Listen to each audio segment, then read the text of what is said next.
మీ ఎలాంటి వ్యాపార ప్రకటనలకైనా వెంటనే మా ఛానల్ సంప్రదించండి. నమస్తే. ఈరోజు మన స్టూడియోలో ప్రముఖ ఆధ్యాత్మికవేత్త ఐకాన్ ఆస్ట్రాలజర్ గట్టుపల్లి సురేష్ బాబు గారు ఉన్నారు. సో గురువుగారితో మాట్లాడేద్దాం. నమస్కారం గురుగారు. జై శ్రీమన్నారాయణ.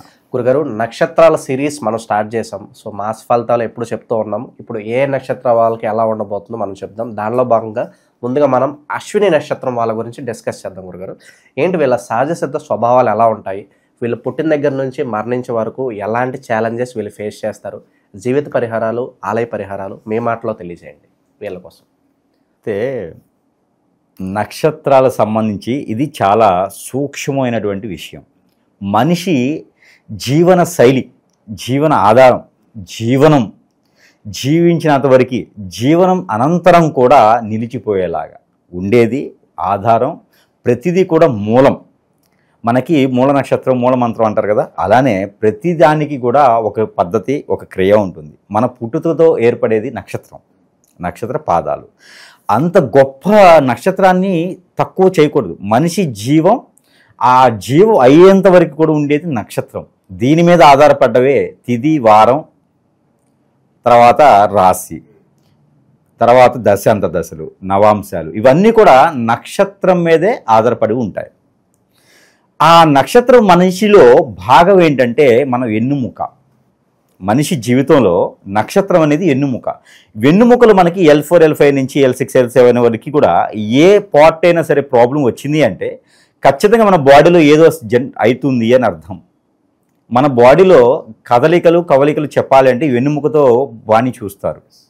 వెన్నుముక గట్టిగా ఉంటే ఎంతదైనా ఎదిరించవచ్చు అంటారు అన్నమాట. అందుకే అండ్ మన చిన్నపిల్లగా ఉన్నప్పుడే వెన్నుముక గట్టిపడడానికి కొన్ని రకాల ఆహారాలు పెడుతూ ఉంటారు. గమనించినట్టయితే ఆడపిల్లల్లో వేరే, మగపిల్లల్లో వేరే పెడతా ఉంటారు.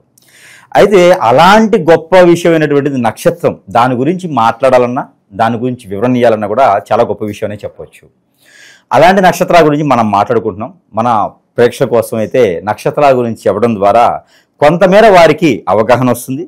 కొంతమేర వారికి ఓహో నాది ఇది ఉంది, గురువుగా చాలా సింపుల్గా ఉంది, మనం ఈ పరిహారం చేసుకుంటే నాకు మంచి పని అయిపోతుంది. ఎవరిని ప్రతిసారి కూడా వెళ్ళి ఏదో సినిమా రిలీజ్ అయింది వెళ్ళి చూడాలనే అవసరంగా ఇది నాకు ఈ సమస్య ఉంది, ఏ గురువు గారు ఉన్నారో వెతికే పని లేదు. అంటే సింపుల్గా అర్థమయ్యేలా ఉంటుంది. దానికోసమే నక్షత్ర పరిహారాలు. నక్షత్రాన్ని గురించి చెప్పుకున్నట్టయితే మొదటిగా మనకి 27 నక్షత్రాలు ఉంటాయి. అంటే ఆకాశంలో చాలా నక్షత్రాలు ఉంటాయి, మరి 27 అంటే ఈ 27 నక్షత్రాల కిందే ఆధీనంలో ఉంటాయి అన్నట్టు. ఉపనక్షత్రాలు కొన్ని ఉంటాయి. అవి అరుంధతి నక్షత్రం, ధృవ నక్షత్రం, ఇలా కొన్ని ఉంటాయి. అందులో ముఖ్యంగా మనిషి జీవనం మీద సాగేటువంటి నక్షత్రాలు కొన్ని.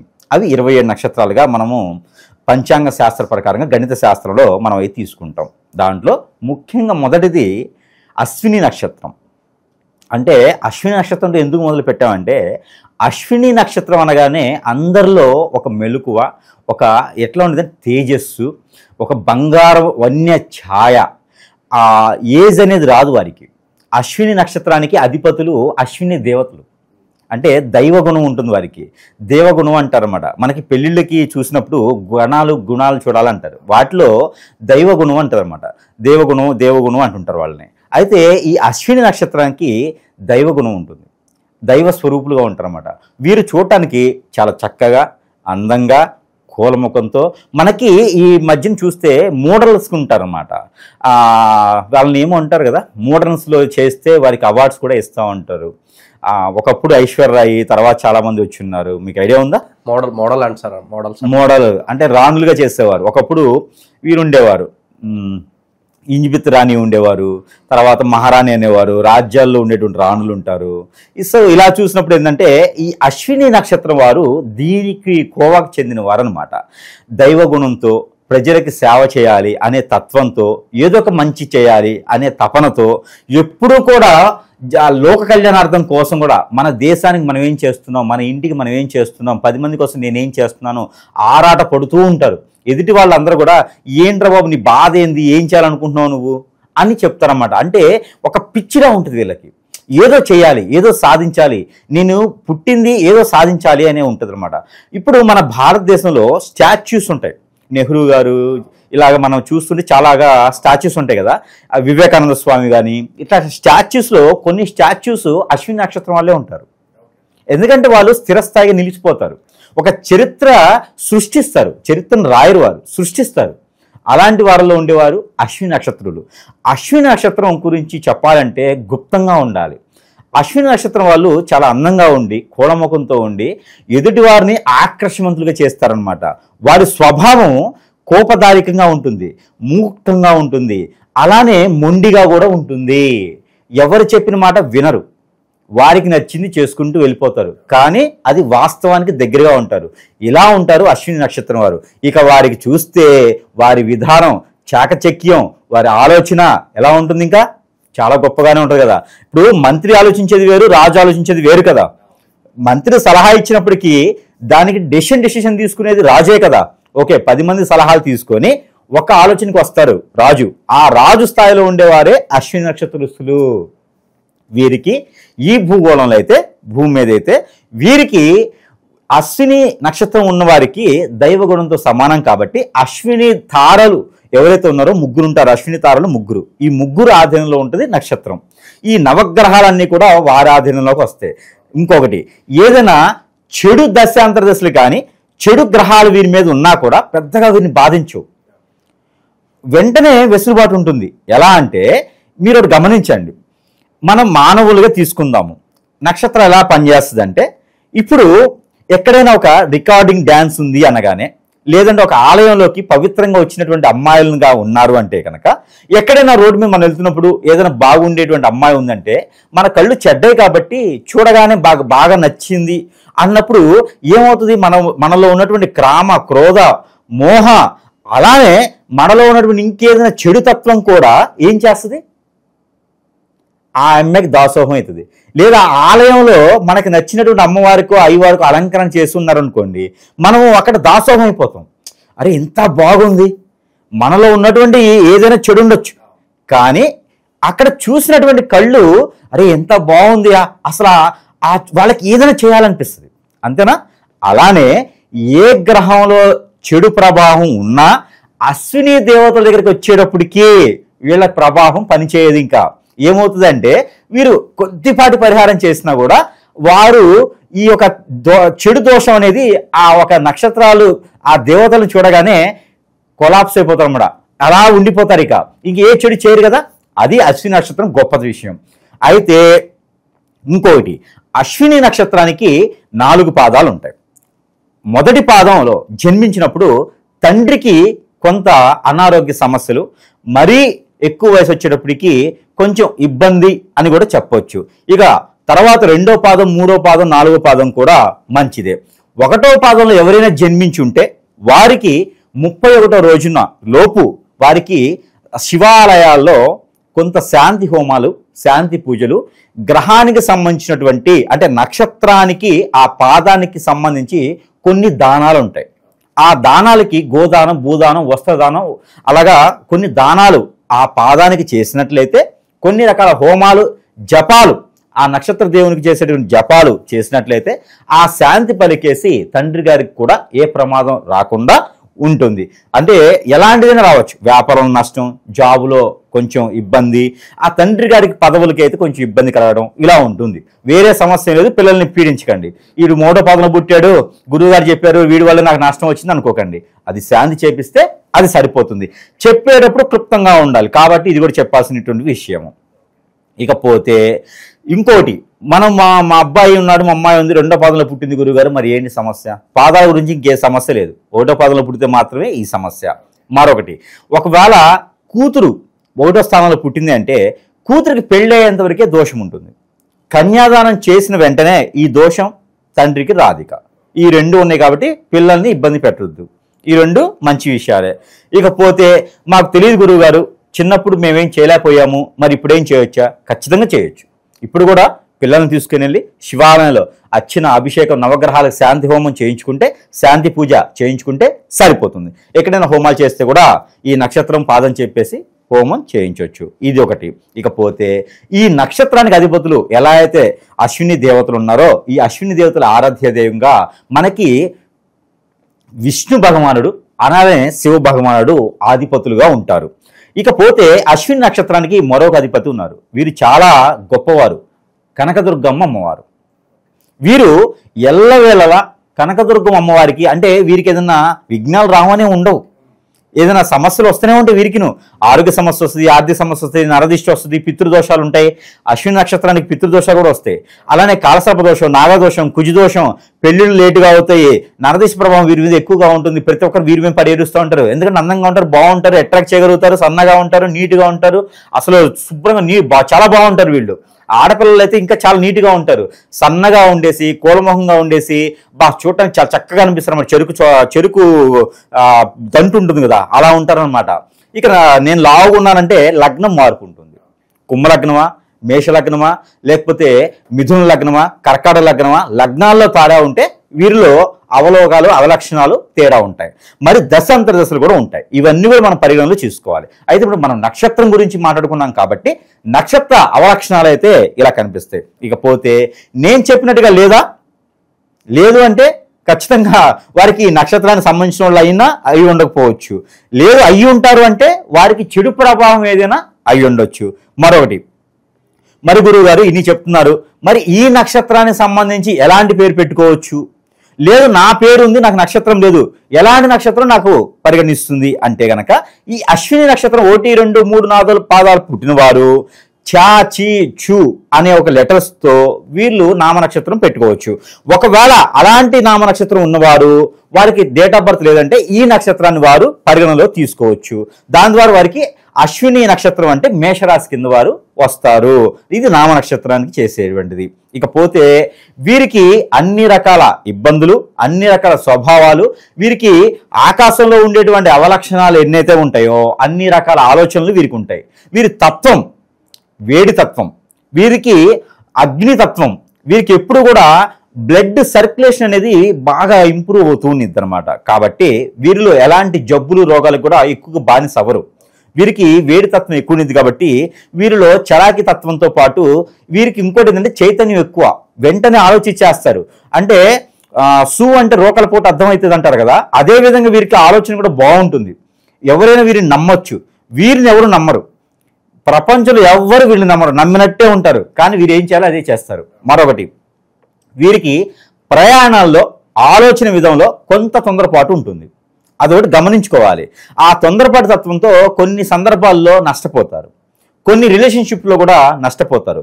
కోపదారితనం ఎక్కువ, కోపం మంచిదే కానీ కొంచెం ఎక్కువగా కనిపిస్తుంది. చాణక్యుడు కోపంగా ఉంటాడు కానీ మంచి విషయాలు చెప్తాడు, అలానే కోపదారితనం ఎక్కువ. ఇకపోతే రిలేషన్షిప్, వీళ్ళకి పెద్దగా లవ్ మ్యారేజెస్ పెద్దగా సెట్ అవ్వవు. అయితే వీరు పెళ్లి చేసుకోవాలంటే కొన్ని నక్షత్రాలని, ఫ్రెండ్షిప్ చేయాలంటే కొన్ని నక్షత్రాలని అయితే వీరికి ఉంటుంది. అలానే అశ్విని వాళ్ళకి భరణి, అలానే కృత్తిక, ఈ నక్షత్రాల వరకు ఇంకా 4 ఉంటాయి. మనం ఈ 3 అయితే మనం చెప్దాము, తొందరగా మనకి ఈజీగా ఉంటుంది. భరణి, కృత్తిక. భరణి వచ్చేసి వీరికి మిత్రతార, అలానే కృత్తిక వచ్చేసి పరమ మిత్రతార అవుతుంది. ఇలాంటి నక్షత్రాలకి మనకి చూసుకున్నట్లయితే పెళ్లిళ్ళు చేసుకోవడానికి కూడా వీరికి అనుకూలంగా ఉంటుంది. ఇకపోతే రాసులు చూద్దాం.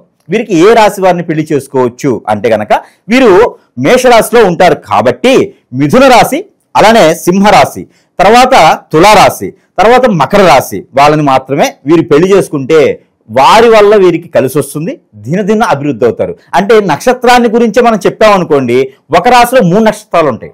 అందుకని రాశి గురించి మనం తీసుకున్నట్లయితే ఆ 3 నక్షత్రాల వాళ్ళలో ఎవరినైనా వీరు పెళ్లి చేసుకోవడానికి అనుకూలంగా ఉంటుందన్నమాట. ఇకపోతే వీరిలో ఇంకో గుణం ఉంది. వీరికి ఆరోగ్య సమస్యలు, ఆర్థిక సమస్యలు వస్తూ ఉంటాయి, పోతూ ఉంటాయి. ఇది జీవితకాలం వస్తూనే ఉంటాయి. ఇక వీరు కులదైవంగా, ఇష్టదైవంగా పూజించుకోవాలి, ఏదైనా జపం చేసుకోవాలి అనుకుంటే వీరికి పీఠపతుల్లో అంటే వీరికి శక్తి పీఠాలు జపం చేసుకోవటం, శక్తి పీఠాలు దర్శనం చేసుకోవటం, అమ్మవారికి ఎప్పుడైనా ఒకసారి కుంకుమర్చన చేయించుకోవటం, లేదా సుబ్రహ్మణ్య స్వామికి వీరికి ఆధార దైవం ఉంటుంది. వారికి అభిషేక, అర్చన, హోమాలు, అలానే బట్టలు కూడా స్వామివారికి సమర్పించుకోవచ్చు. ఇది వీరికి జీవితకాలం చేసుకోవాల్సినటువంటి క్రియ. ఇక వీరికి కలిసి వచ్చేటువంటి దశ, ఇది ముఖ్యమైనటువంటి ఘట్టం.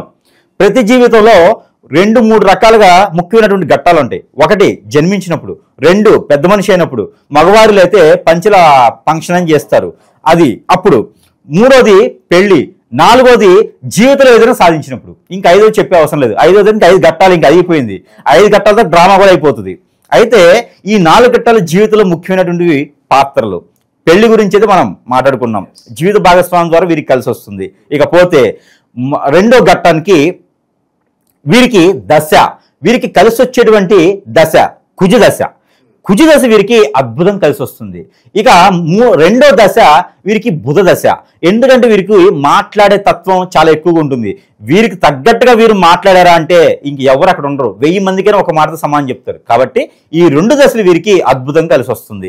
ఇకపోతే శుక్రుని దశ వీరికి మధ్యస్థంగా ఉంటుంది. ఈ 3 కూడా వీరికి అద్భుతంగా కలిసి వస్తుంది. ఇక వీరు లైఫ్ లాంగ్ చేసుకోవాల్సినటువంటి క్రియ ప్రక్రియలు ఎలా ఉంటాయంటే వీరికి మేడి చెట్టు ఆరాధ్యంగా వస్తుంది.